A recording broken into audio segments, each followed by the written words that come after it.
Thank you. Thank you. I will say I have not allocated any funding here. It has been a huge oversight on my part. The can in the corner.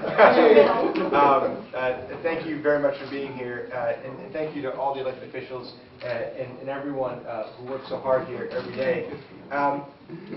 Yesterday, I was at a food pantry in Queens, and it was raining out yesterday. It wasn't freezing cold, but it was about 40 degrees, and it was pretty windy. So imagine rain, 40 degrees, wind, and then imagine a line of about 100 people waiting to get a turkey outside. Now, folks don't wait in the rain and wind for a turkey because they don't have anything better to do, or because they're looking for a bargain. They wait in line in the rain and the cold for a turkey because they're hungry. And even worse than hungry, they're scared. And that is what it's like at food pantries and soup kitchens across the city. The food pantry I was at yesterday has seen a 67% increase over the past year. Joel's study shows that over the past 2 years, most food pantries in New York have seen a 50% increase in demand over the past 2 years. While at the same time, because of the sinking economy, they're watching their contributions go down. So an incredible increase in demand and an incredible downturn in contributions. That means one thing, that those who are in desperate need get even less. Those who are already making unconscionable choices between rent and medicine for their folks or for their children, between juice and milk, those folks who are making unconscionable decisions are making even more difficult decisions. Decisions that no one should ever have to make.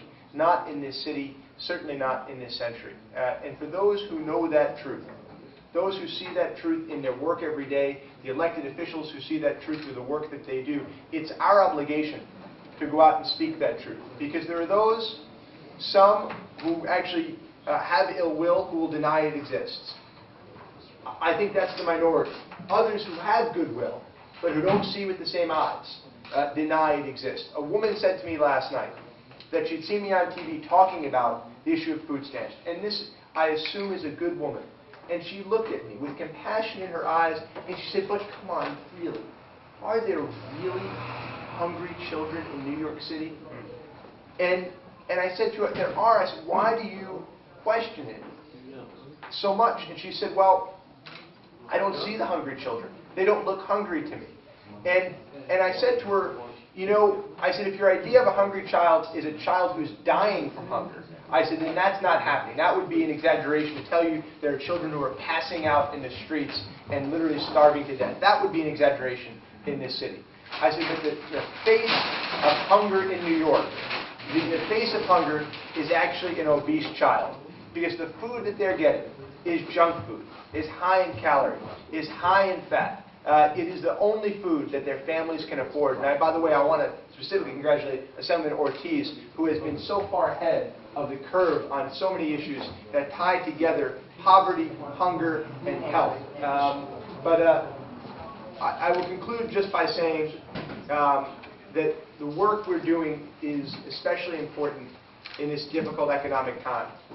And it's something we think about on Thanksgiving, but it is a quiet crisis that happens in New York every single day that deserves our attention. This is a crisis that we know how to solve if we have the political will to solve it. So thank you all very much, and God bless you for the work you do. Thank you.